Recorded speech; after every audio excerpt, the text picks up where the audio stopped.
Social media plays an important role in our lives. They help us stay informed, communicate, and find new friends online. Increasingly, however, their role in spreading fake news, supporting conspiracy theories, or helping to organize anti-democratic protests has intensified calls for stricter regulation of online content. Given the amount of data, social networks are increasingly using artificial intelligence to manage content.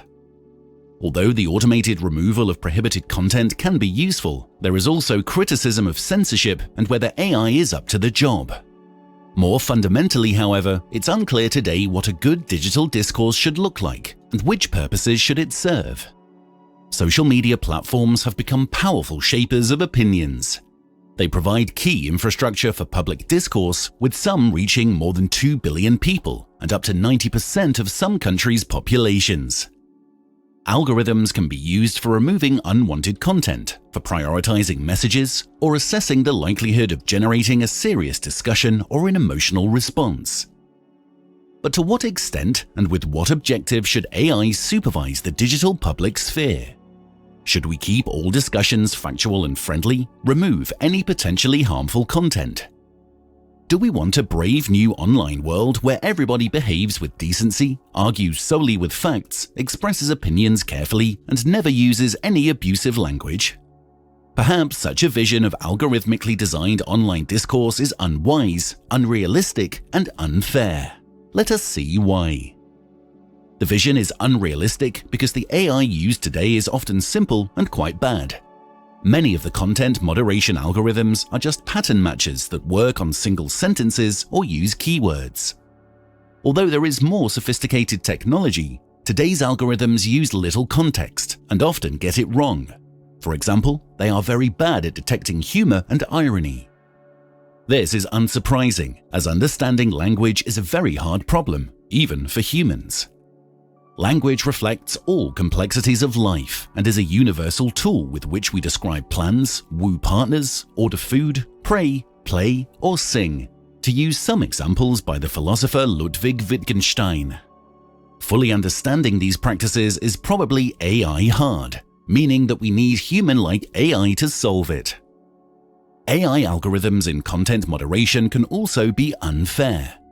Language technology is strongly language-dependent. It only works well for the most common languages.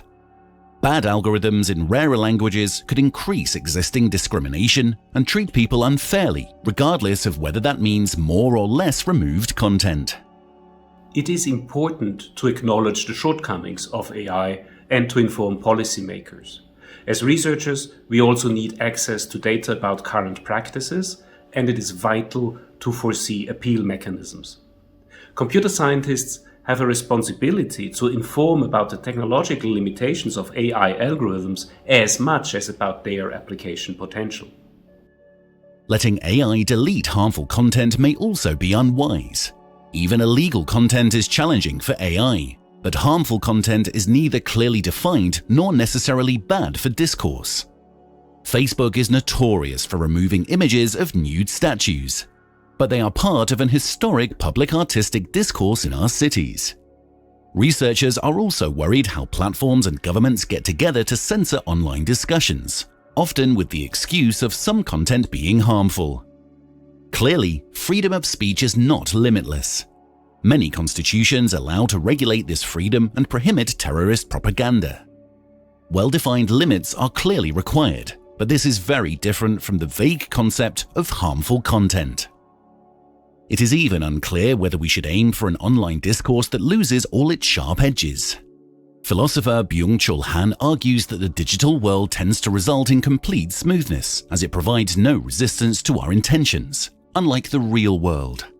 We certainly have not reached complete smoothness online, but some resistance and a certain degree of roughness might be necessary ingredients for a good and productive discourse. There is little need for a right to free speech if speech is never harmful, for example, to those in power. The European Court of Human Rights has pointed out that free speech may include information that offends, shocks, or disturbs, and that opinions may need to run counter to those defended by the official authorities or a significant part of public opinion. I am worried that we are delegating responsibilities to AI that should not be delegated at the current state of the technology. It may lead to treating people unfairly. It can build unrealistic expectations about the power of AI, and it may shift the scale in favor of suppression of opinion. Most importantly, it may give potentially undemocratic power to those deleting. Alternatives to algorithms have been discussed. One idea is to do away with anonymity. Some online media use ranking systems for trusted online contributors. And then there are audits or governance boards. There is still ample room for improving these suggestions, for further research, and for new approaches.